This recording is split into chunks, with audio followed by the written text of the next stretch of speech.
Elena es diplomada en terapia ocupacional por la Universidad Complutense de Madrid y doctorada en la Universidad de Oviedo. Es experta en selectividad alimentaria y problemas de alimentación infantil. Elena cuenta con una sólida formación internacional en integración sensorial y nutrición pediátrica. Además, combina la investigación con la práctica clínica y se ha especializado en la intervención de niños con TEA y dificultades alimentarias. Además, es codirectora del proyecto Mi Peque No Come y formadora en Aitona. Gracias, Elena. Muchas gracias.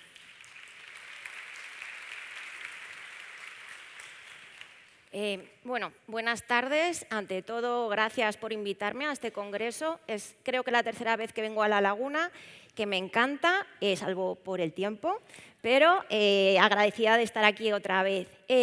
Cuando me plantearon esta charla, yo pensaba que me iban a decir, Elena habla de selectividad alimentaria en TEA, porque en los últimos años es para lo que me llaman, pero me dijeron, no, queremos que hables de procesamiento sensorial, que expliques un poco qué impacto tienen las disfunciones sensoriales en una persona con autismo, que nos hables de la evaluación, que nos hables de la intervención.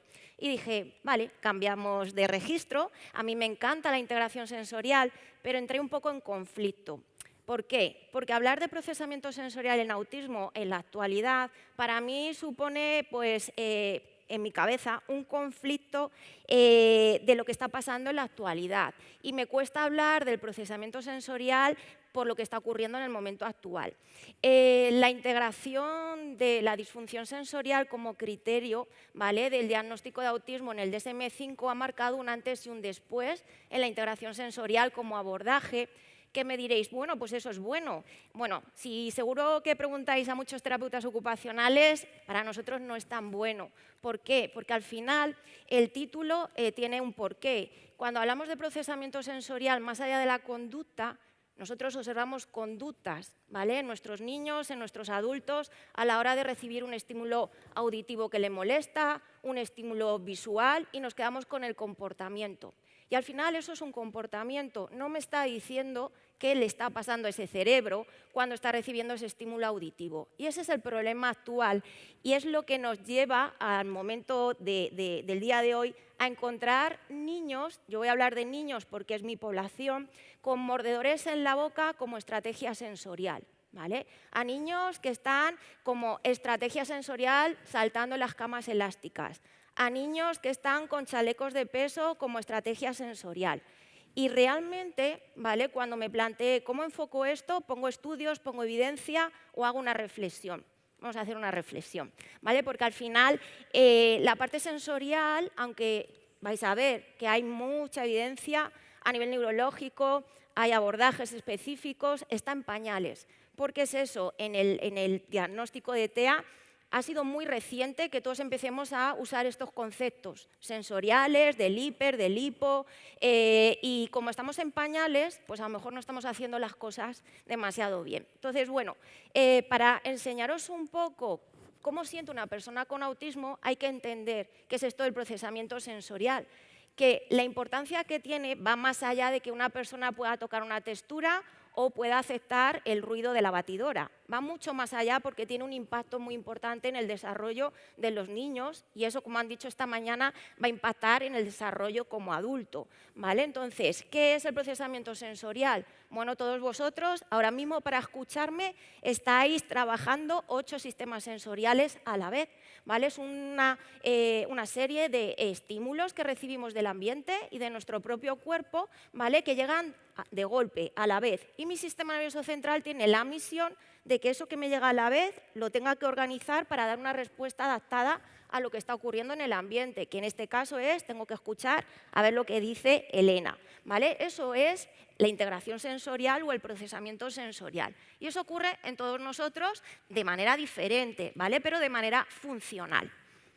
Vale, como os decía, tenemos 8 sistemas sensoriales. Si hablamos de autismo y escuchamos ya la disfunción, siempre estamos con el auditivo, el visual, el táctil. Es que rechaza tocar, es que rechaza escuchar, es que rechaza el estímulo visual. Bueno, pues es muy importante esos sistemas, pero hay muchos más. Y hay otros que no todos conocemos que van a tener mayor impacto en el desarrollo de nuestros niños y futuros adolescentes y adultos que lo que casi todos conocemos en el mundo del autismo, del hiper al auditivo, al táctil, al visual. Todos son muy importantes y todos tienen una misión. Esto lo voy a explicar súper rápido para entender o que empecéis a entender a las personas con autismo.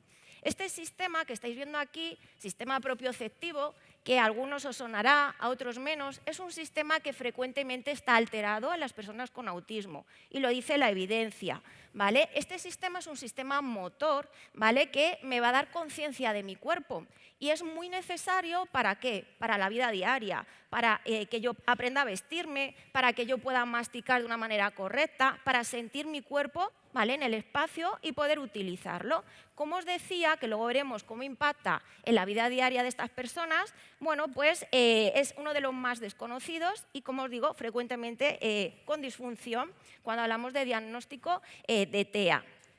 Sistema vestibular es sistema estrella en el autismo y no se habla tanto de este sistema y es el más disruptivo para la vida de una persona con este diagnóstico en muchas ocasiones. Es el sistema del equilibrio, seguro que os suena, pero es el sistema que me va a permitir desplazarme por el espacio, ¿vale? Y me va a permitir moverme pues, con un nivel de actividad adecuado. No es el sistema que va a hacer que me mueva súper rápido de un lado a otro, sin propósito.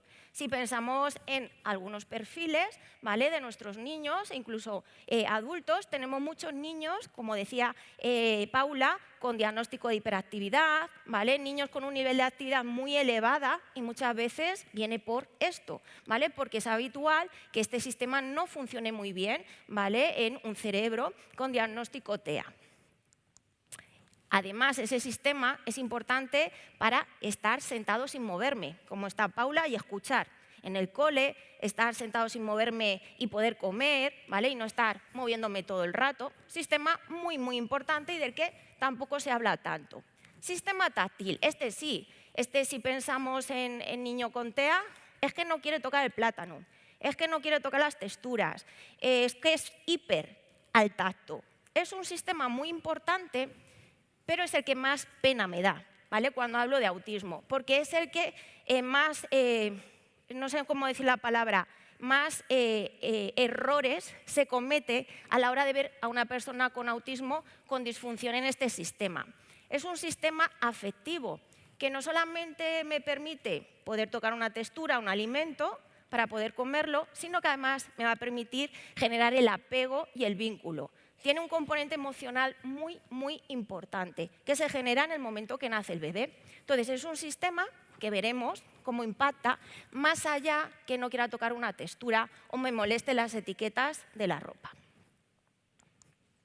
Sistema interoceptivo. Este seguro que os suena porque ahora está como muy de moda, ¿vale? Cuando hablamos de las personas con TEA. Es un sistema interno que le va a decir a la persona cuando tiene hambre, cuando tiene sed.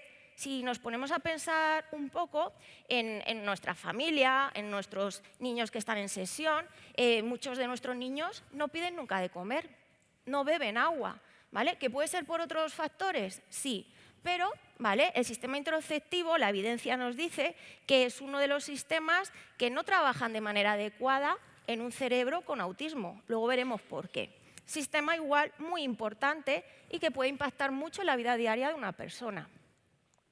Luego tenemos el resto, los que conocemos todos, el gustativo, el visual, el auditivo, que todos son súper importantes, no es más uno que otro, ¿vale? Pero son los que más asociamos a la persona con diagnóstico TEA cuando hablamos de disfunción y vais a ver después que todos los anteriores pueden hacer, bueno, que esa vida se nos complique si tengo diagnóstico TEA. Vale, aquí no me voy a meter mucho, pero quiero que entendáis que al final, cuando hablamos de sensorial, estamos hablando de un proceso neurológico que es muy complejo y que todos tenemos que pasar por aquí. Nosotros vamos a sufrir un proceso, ¿vale?, neurobiológico para transformar eso que yo recibo, que es una luz, ¿vale?, en algo que tenga un sentido, ¿vale?, que yo pueda interpretar y generar una respuesta, ¿vale? ¿Por qué esto es importante cuando hablamos de autismo? Bueno, ahora os he puesto algunas referencias, ¿vale? En relación también a lo que ha contado Paula, que la evidencia nos dice que un cerebro con autismo, pues a nivel neurológico, ¿vale?, funciona diferente a un cerebro que no tiene ese diagnóstico. Y eso va a impactar en que procesen las sensaciones de manera diferente. Lo que hay que valorar es si ese diferente es disfuncional o es diferente y ya está, que eso también es importante. Procesamiento sensorial. Más allá de tocar una textura o de aceptar una luz, fijaros, la base del desarrollo es el procesamiento sensorial.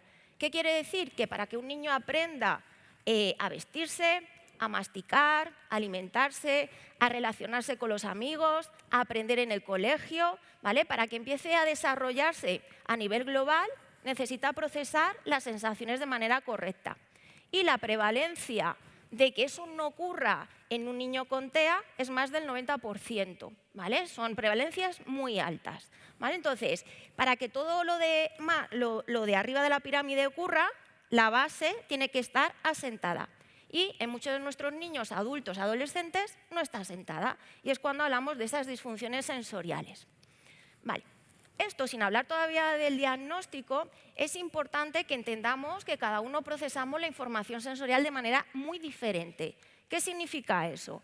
Que, bueno, a lo mejor si yo os preguntara aquí en la sala, ¿vale?, seguramente que os apetece más hacer de estas actividades, habrá gente que le encante y súper encante irse a escalar, pero porque le gusta, ¿vale? Bueno, pero habrá gente que eso, es que me da vértigo, las alturas, es que es demasiado esfuerzo físico para mí, a mí no me lleves a escalar, yo te acompaño, pero yo me quedo tumbado, pues escuchando a los pájaros, viendo las hojas cómo se mueven y soy feliz. Y no porque esté cansado, porque me gusta estar así, ¿vale? Pero habrá gente que ni algo tan extremo, ni algo a lo mejor tan sedentario y tan visual o auditivo, y sus preferencias de ocio serán, por ejemplo, pues, hacer una ruta de senderismo. Si hablamos más allá del ocio, por ejemplo, la alimentación. Yo soy muy friki de la alimentación y os voy a hablar algo de la alimentación en autismo y sensorial, pero igual, a que todos no comemos igual.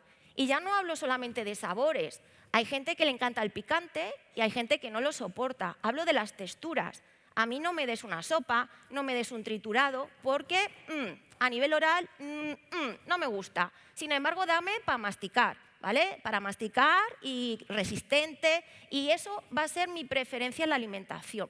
Y cada uno de vosotros vais a tener preferencias distintas. Ninguno comemos igual. Y eso depende de vuestro procesamiento sensorial. Si nos vamos al vestido, antes lo han comentado, hay personas que no porque esté de moda, sino porque está mucho más cómodo, siempre la vais a ver con ropa súper ancha, ¿vale? Que no toleran que la ropa esté pegada en la piel. Y sin embargo vamos a tener personas que es todo lo contrario, quieren estar súper apretadas porque es como más confortables están. Eso va a depender del procesamiento sensorial, pero no estamos hablando de disfunción.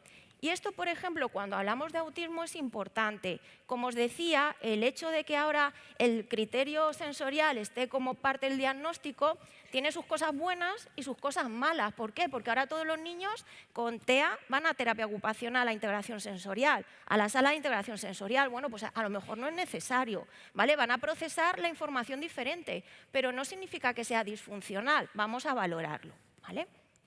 Vale, entonces, ¿los niños, adolescentes y adultos son algo más diferentes que el resto? Sí. ¿Por qué son diferentes? Bueno, si nos basamos un poco en la evidencia, hay mucha investigación en relación al procesamiento sensorial. Y lo que os decía antes, esta evidencia nos dice, la neurociencia, que hay diferencias en los cerebros, ¿vale?, de personas con diagnóstico TEA. Se han hecho estudios a través de neuroimagen y a través, bueno, de electroencefalogramas, donde se ha visto que la reactividad de ciertas personas con este diagnóstico cuando se exponen a ciertos estímulos es diferente la activación neuronal que personas sin diagnóstico. Pero además, la evidencia que sigue avanzando lo correlaciona mucho con la poda neuronal. ¿Por qué? Bueno, ya sabemos un poco, ¿vale?, que las últimas evidencias nos están diciendo que esta poda neuronal pues, se produce de manera menos efectiva en un cerebro con autismo. Y esas sinapsis que se tienen que eliminar no se eliminan. Entonces se crea esa hiperconectividad. Según autores, también puede haber una subconectividad, es decir, que la información no se transmite de manera adecuada entre los núcleos que procesan la información. Y hay bastantes autores que correlacionan esta poda neuronal no efectiva con dificultades en la integración sensorial. Si vamos un poco más allá, que es en la de antes, no esta es la de antes, hay también bastantes estudios que nos hablan que hay diferencias a nivel estructural, a nivel anatómico en muchos núcleos del sistema nervioso central, que también podría tener una correlación con que ese procesamiento sensorial sea diferente a una persona que no tiene TEA. Bueno, a nivel auditivo también hay estudios, más allá de todo esto, que ya sabemos un poco lo importante que es todo esto de la integración sensorial, vamos a ver cómo cuando no procesamos bien esa información va a tener un impacto muy importante en la vida de estas personas con diagnóstico TEA y que van más allá de que me molesten los ruidos, de que me toques, afecta a cualquier actividad de la vida diaria, al aprendizaje académico, a cómo me relaciono con los iguales. Y la reflexión que quiero que lleguemos al final de la charla es, ¿qué estamos haciendo para ayudar a estas personas? Porque se habla mucho de los apoyos visuales, de los apoyos cognitivos, pero no se habla de los apoyos sensoriales, que es un poco hacia donde vamos a ir. ¿Qué quiere decir? Que está muy bien que los niños vengan con nosotros, con los terapeutas ocupacionales, una vez en semana a integración sensorial. Pero el mundo sensorial son 24 horas al día, 7 días a la semana y necesitan sus apoyos sensoriales, ellos y sus familias. Y es la parte que menos foco está teniendo de cara desde los profesionales y es lo que necesitan estas personas. Entonces, el impacto es muy, muy importante y va a condicionar, como os decía, la vida de niños, adultos, adolescentes y ancianos. ¿Por qué esta foto? Porque la imagen que tenemos cuando hablamos de procesamiento sensorial en autismo es esta, hipersensible a todo. Y la culpa de que la imagen sea hipersensible a todo, para mí, parte de dos factores. Primero, que la investigación se está centrando mucho en esa parte del proceso neurológico, pero la investigación no se está centrando en lo que ocurre en la vida diaria, pues como están diciendo todos los compañeros. Entonces, al final, esto es un comportamiento y puede ser sensorial, sí, pero a lo mejor no de hipersensibilidad. Ahora veremos, puede ser por otra cuestión sensorial, pero como sabemos que las personas con autismo suelen ser hiper, o eso dicen los terapeutas ocupacionales, le vamos a poner unos cascos a todos los niños y que vayan así al comedor para que se regulen. Bueno, pues veremos, a veces sí, en la mayoría de las veces, pues a lo mejor esa estrategia no funciona. ¿Por qué? Porque nos hemos quedado con el comportamiento. Entonces, un poco quiero que salgáis de esa foto de que la persona con autismo casi siempre es hiperreactiva a los estímulos. Hiperreactiva puede ser que sí, pero hipersensible, habrá que evaluarlo bien, Entonces, cuando hablamos de disfunción sensorial, ¿qué es lo que ocurre?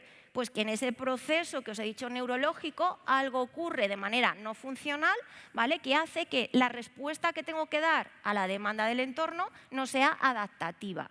No es una cuestión de que haya una lesión neurológica, de que haya algo, más a nivel estructura, porque eso está en investigación, sino que a nivel funcional, pues no logro que ese proceso, llegue a una respuesta adaptada. Entonces, va a impactar mucho, como os decía, en el desarrollo global, en la conducta, en el desempeño y, como os decía, si veis un poco la literatura, la mayoría de las revisiones sistemáticas que se hacen llegan un poco a estas conclusiones. Más del 90% de personas con autismo tienen disfunciones sensoriales, que es una prevalencia muy, muy alta. Ahora bien, no todos necesitan intervención o no todos necesitan apoyo sensorial. Muchos de ellos son como muchos de nosotros sin diagnóstico. Procesamos de manera diferente, hacemos nuestras adaptaciones y no necesito esa intervención.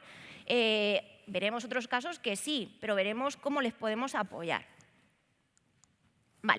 Para situar un poco lo que vamos a ver después, sobre todo de cara a la intervención y a cómo impacta la vida diaria, tenemos que diferenciar dos tipos de disfunciones, cuando hablamos del procesamiento sensorial. Por un lado, si en ese proceso algo ocurre que no es normal, podemos encontrar problemas a la hora de tolerar los estímulos, ¿vale? Ese problema a la hora de tolerar un estímulo, pues es cuando alguien me toca y no me entero. Y me tiene que tocar más fuerte para que yo vea que me están tocando. O todo lo contrario, ¿vale? Me tocas y es que me duele y a lo mejor me has rozado, pero me está doliendo. Esos problemas, que son los problemas de modulación, ¿vale? Es cuando hablamos de los niños, adultos, adolescentes, hipo o hipersensibles, que es lo más conocido, ¿vale? Cuando hablamos de autismo. Pero luego hay más disfunciones que en personas con autismo están muy presentes y, como os decía, les complican mucho la vida, ¿vale? En el colegio, si estoy en el centro ocupacional, que es cuando tenemos dificultades en la discriminación. ¿Y qué es esto? Discriminar, pues es saber por dónde viene el estímulo auditivo. Si alguien me llama, yo tengo que discriminar si viene por aquí o viene por la izquierda. Si tú me has tocado, yo tengo que discriminar dónde me has tocado. ¿Me has tocado aquí o me has tocado aquí? ¿Para qué? Para tener una respuesta. Y esto es muy importante en autismo. La discriminación conlleva predecir lo que va a ocurrir. ¿Qué pasa? Que muchos niños que tienen problemas en la discriminación, cuando algo les toca y no discriminan en qué parte del cuerpo está, se va a provocar una respuesta aversiva.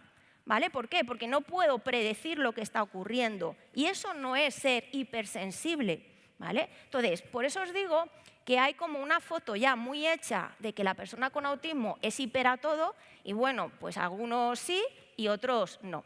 Y la discriminación, más allá de saber dónde está el estímulo a nivel espacial, cuánto tiempo está el estímulo en mi piel, ¿vale? Va a tener una implicación a nivel motor, que ahora veremos, ¿vale? Entonces, modulación. Cuando hablamos de autismo, la modulación está muy presente. Y la modulación es una función que, como os decía, va a permitir que tolere o no tolere un estímulo.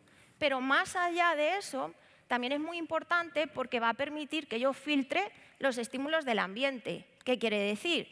Imaginaros que, bueno, a mí las luces estas me machacan, ¿vale? Yo no modulo muy bien. Están las luces.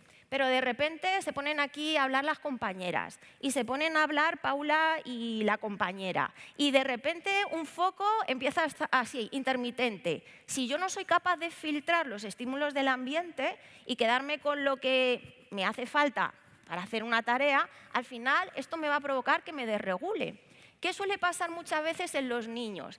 Cuando las familias nos contáis, pues es que vamos a un centro comercial y es que se pone como loco. En el comedor del cole, como loco. Cuando sale al parque, como loco. Y se desregula y se pone muy alterado. Vale, no está modulando, seguramente. Y muchos niños que no modulan van a tener estrategias compensatorias. Por ejemplo, taparse los oídos.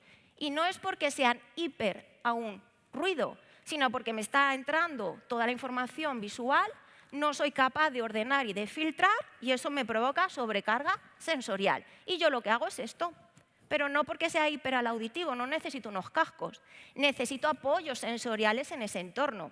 Que esto no me afecte en mi vida diaria, ¿vale? Entonces vamos a hacer modificaciones del entorno sensorial. No vamos a ponerle a lo mejor unos cascos simplemente al niño. Entonces, algo que tenemos que tener muy presente cuando hablamos de autismo, más que a lo mejor en otros niños, porque la modulación, ¿vale? La consecuencia más impactante es la conducta y la desregulación. Son niños que si no modulan van a tener muchos comportamientos disruptivos e incluso agresivos muchas veces, porque no pueden ordenar todo lo que les está llegando y aparece mucha conducta.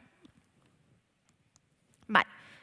Esta modulación, como os decía, va a implicar esa tolerancia al estímulo. ¿Y qué nos encontramos, ¿vale? En los niños? Bueno, niños que son muy sensibles. ¿Y qué significa? Que su umbral neurológico es muy bajo.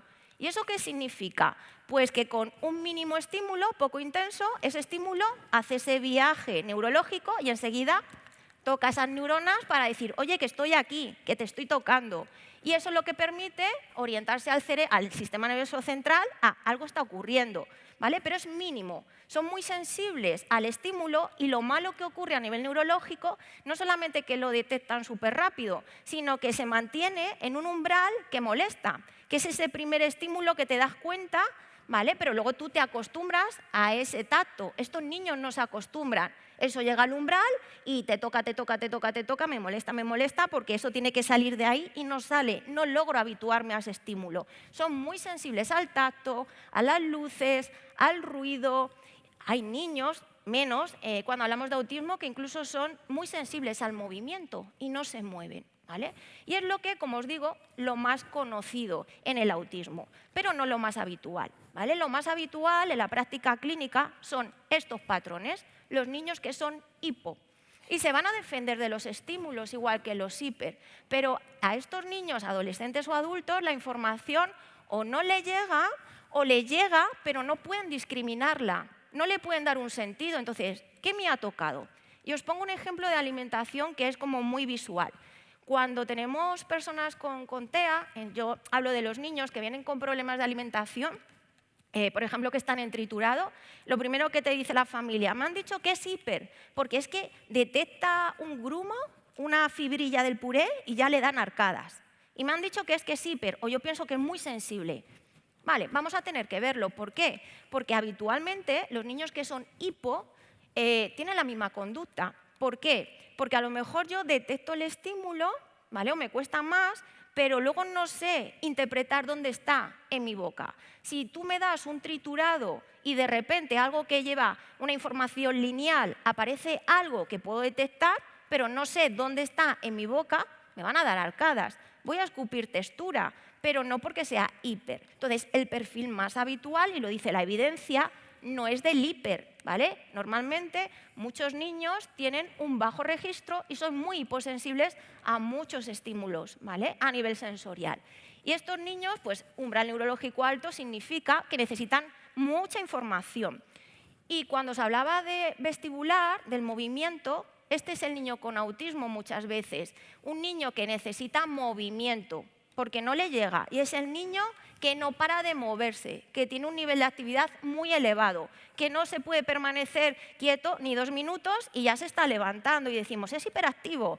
Y muchos de vosotros incluso les dais el diagnóstico y algunos lo tendrán, pero otros no. Y la base será sensorial. Son niños muy hipo al vestibular y necesitan movimiento, son los buscadores de movimiento. Y eso va a tener un impacto muy importante en la atención, en la concentración, pero también cuando yo tengo una hipo al vestibular, necesito moverme, va a tener un impacto también importante en el nivel de regulación. ¿Vale? Entonces, perfiles muy comunes cuando hablamos de niños con autismo. Si soy hipo, además, y lo asocio a otros episodios que seguramente os vais a encontrar en el día a día, son niños que su alimentación es como muy concreta. Son niños que les gusta alimentos muy secos, muy crujientes o con muchos azúcares. Muchas veces el consumir tanto azúcar es por esto. Si yo soy hipo, necesito alimentos palatables, necesito alimentos con aditivos, alimentos que me den mucha información y por eso busco ese tipo de alimentación no saludable.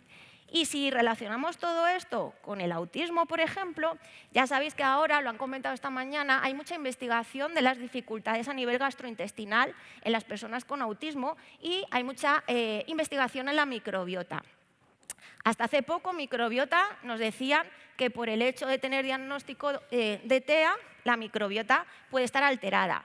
Las últimas investigaciones o estudios nos dicen que no por el hecho de ser una persona con autismo tienes que tener la microbiota alterada, pero sí, ¿vale? El tener ese tipo de alimentación va a conllevar a una microbiota alterada. ¿Por qué? Porque el consumir, por ejemplo, mucho almidón, mucho azúcar de liberación rápida, lo que va a provocar es un aumento de hongos y eso provoca una alteración del equilibrio de las bacterias a nivel intestinal, ¿vale? Entonces, fijaros que eso puede ser simplemente por una cuestión sensorial.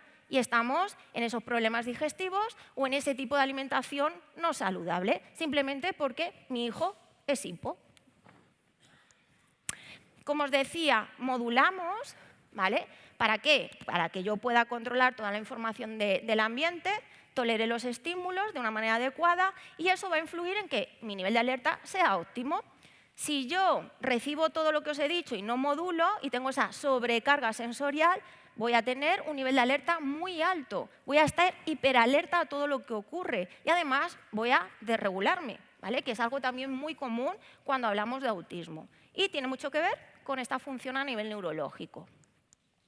Vale, esto es el nivel de alerta. Normalmente todos nosotros, tenemos un nivel de alerta basal. ¿Qué quiere decir? Que todos no somos iguales. El nivel de alerta es el nivel de excitabilidad, ¿vale? El estar alerta o no al ambiente. Normalmente todos nosotros somos la chica del café de arriba, que a medida que va pasando el día, pues va fluctuando y habrá momentos del día que tenga un nivel de alerta más bajito, pero luego me voy al gimnasio más alto, me voy a la oficina, se mantiene, después de comer vengo al congreso, me duermo, ¿vale?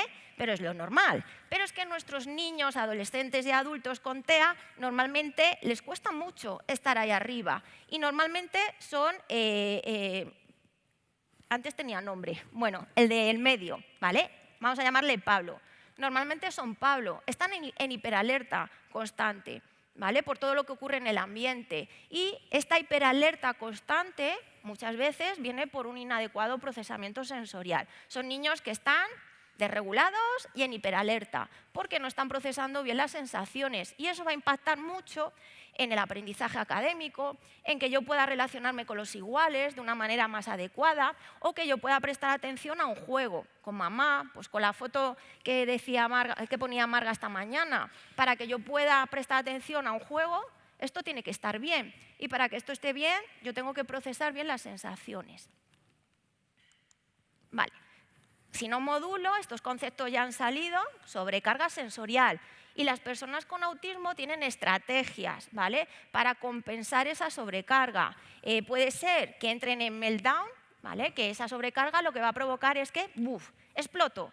Y a lo mejor es que pues, me han tocado mucho en el cole y me han hablado mucho y las luces hoy eran más intensas y cuando llego a terapia exploto. Y sin venir a cuento, cojo a Paula y la pellizco o la tiro del pelo y no ha pasado nada. Hola, ¿qué tal? Y te tiro del pelo. Vale, pues a lo mejor, ¿vale?, esta sobrecarga ha respondido con esa conducta. Pero también puede ser que estos son los niños que menos se detectan muchas veces, sobre todo pues a lo mejor que necesitan más apoyos, que es cuando entran en shutdown. Es todo lo contrario, sobrecarga sensorial, voy a sentir lo mismo que mi compañero, pero en lugar de pegarme con el mundo, me meto en mí mismo, ¿vale? Y me desconecto del ambiente, porque no puedo más con el ambiente sensorial. Entonces, son episodios que a veces ocurren cuando no modulamos las sensaciones. Y este es el gran olvidado del autismo, porque se habla mucho del hiper, del hipo, es muy sensible, es poco sensible, pero poco se habla de la disprasia. La disprasia está muy presente en las personas con autismo. Son personas torpes a nivel motriz y hay mucha literatura y se le presta menos atención y en muchas personas con TEA a lo mejor lo que más es disruptivo en su vida diaria no es que le moleste una luz, es que es disprásico. ¿Y qué significa ser disprásico? Pues que no puedo o me cuesta mucho aprender a vestirme. Y a lo mejor en terapia o en el cole estáis con apoyos visuales, con historias sociales para que yo aprenda a vestirme, ¿vale? Esos apoyos no me sirven. ¿Por qué? Porque tengo disprasia. ¿Qué es tener disprasia? Es la dificultad, ¿vale?, de encadenar pasos para hacer una acción motora. Por ejemplo, abrocharme los botones, o abrocharme los zapatos, o lavarme los dientes, o masticar. Muchos de nuestros niños no mastican y están en triturado. ¿Por qué están en triturado? Vamos a tener que evaluar, pero muchos de ellos no saben masticar. Entonces, con 3 años, si no mastico, no sé masticar y puede ser por una cuestión sensoriomotora, ¿vale? Entonces, bueno, perfiles que no se habla tanto o no se le da tanta importancia y a muchos niños es lo que hace que el colegio se les haga cuesta arriba, ¿vale? Esta dificultad. Aquí tenéis un poco más desarrollado toda la parte motora. Bueno, voy avanzando un poco más. Vale. Bueno, vale. ¿Cómo impacta o qué nos dice la evidencia que impacta en el desempeño? En el sueño. Ya sabemos, ¿vale?, que las personas con autismo tienen dificultades a la hora de conciliar sobre todo el sueño y luego tienen muchos despertares. Y hay también mucha investigación, sueño y autismo. Dentro de estas investigaciones hay una corriente, ¿vale?, que ya se han publicado algunos estudios donde correlacionan un problema de modulación con las dificultades de sueño en población con autismo. Y tiene todo su sentido. Si yo me voy a dormir a las 9 de la noche con un nivel de alerta alto, una hiperreactividad elevada, mi cerebro está igual. Va a ser muy difícil que yo concilie el sueño. Y como os decía, el procesamiento sensorial son 24 horas al día. Yo sigo procesando información sensorial cuando estoy dormido. Si mi cerebro está en hiperalerta por cuestiones sensoriales, puede también contribuir a que haya despertares. Entonces, aquí ya está habiendo bastante investigación en autismo asociado a procesamiento sensorial. Y también nos dice un poco esta evidencia que hacer una higiene sensorial antes de irse a dormir puede favorecer conciliar el sueño a estos niños y adultos con autismo. Alimentación. Bueno, aquí me podría quedar hasta mañana hablando, ¿vale? No lo voy a hacer, yo soy muy friki de alimentación ahora mismo mi centro, por ejemplo, es de alimentación y disfagia. Solo, no trabajamos con otras dificultades. Pues en un principio el objetivo es que fueran niños neurológicos, la población que más íbamos a atender. A día de hoy, el 70% de los niños que acuden al centro son niños con diagnóstico con autismo, con selectividad alimentaria muy severa.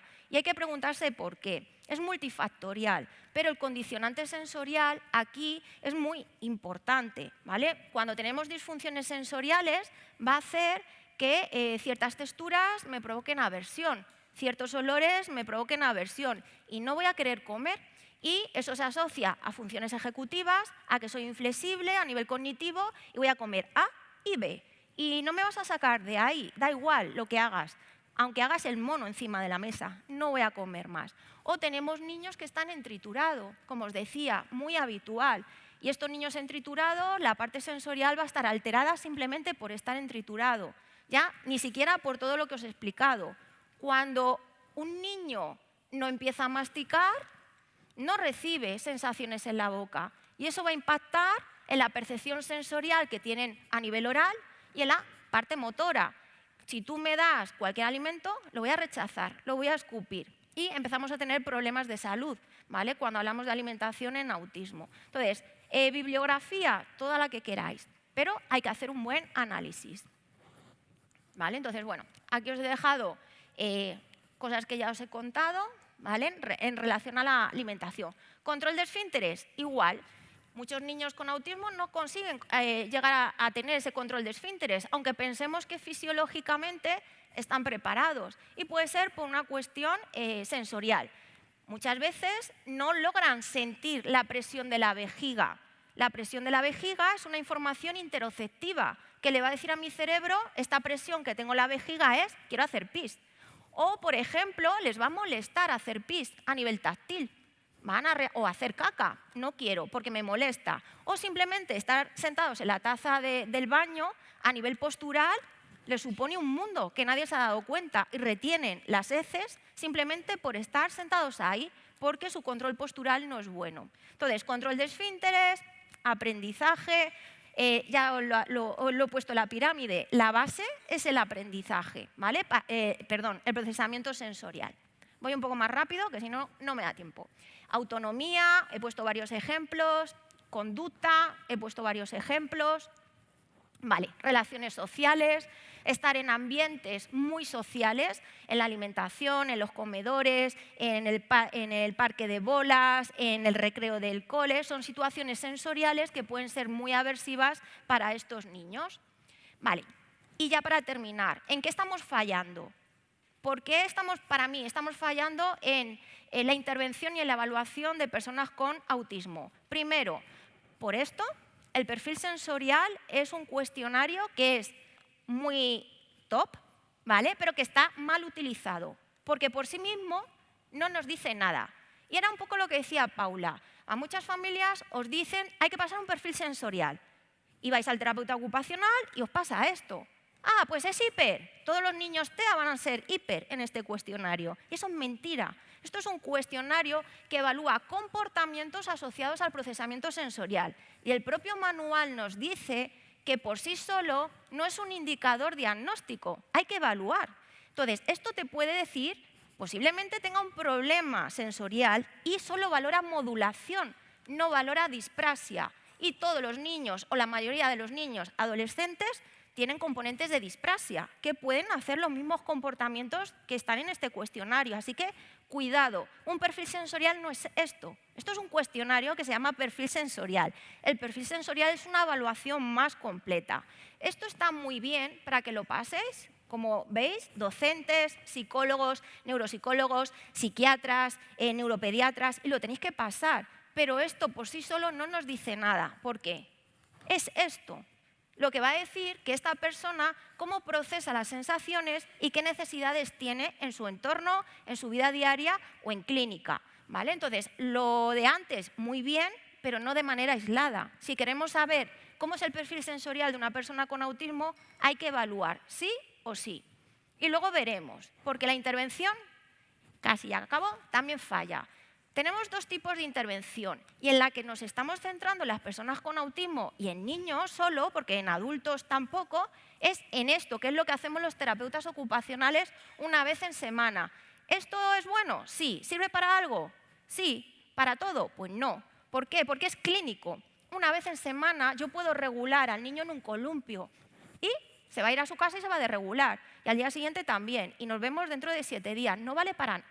A ver, no vale para nada. ¿Vale? Pero hay 50-50, ¿vale?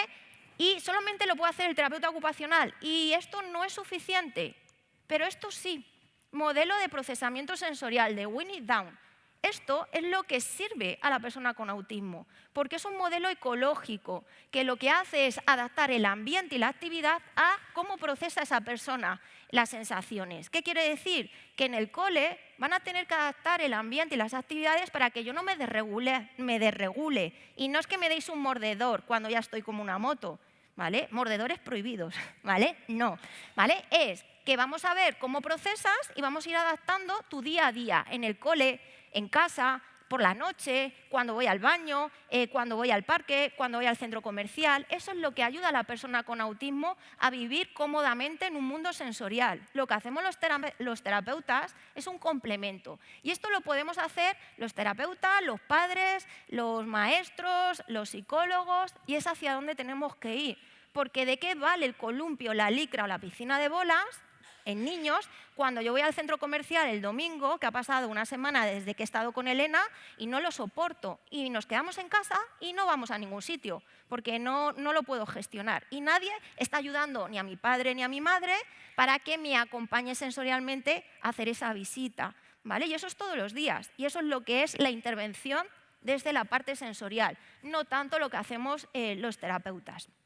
Entonces, yo abogo por este abordaje y no por el otro, ¿vale? Pero eso es algo personal. Entonces, bueno, aquí os he dejado también algo de literatura que nos dice la capacidad de predecir, ¿vale? Que desde otras disciplinas habláis mucho de ese caos, de esa falta de predicción, pues en sensorial es igual. Si yo no puedo predecir qué va a ocurrir a nivel sensorial, me voy a desbordar. Todo me va a parecer aversivo, invasivo y me voy a defender. Pero no lo confundamos, ¿vale? En términos. Entonces, bueno, sin más, la persona con autismo necesita más experiencias para habituarse a los estímulos. Y ya está, y eso no es ser hiper, que habrá niños y adultos que sí, ¿vale? Pero no todos. Y bueno, adaptamos el ambiente, que es esto, adaptamos la comunicación, cómo nos relacionamos sensorialmente con una persona con autismo, que es súper importante. Adaptamos la escuela, adaptamos el ambiente de la escuela, que esto es lo que les va a ayudar, ¿vale? Más que un columpio. Adaptamos las rutinas de la vida diaria a nivel sensorial. Adaptamos a ellos, no ellos a nosotros, para conseguir un equilibrio sensorial.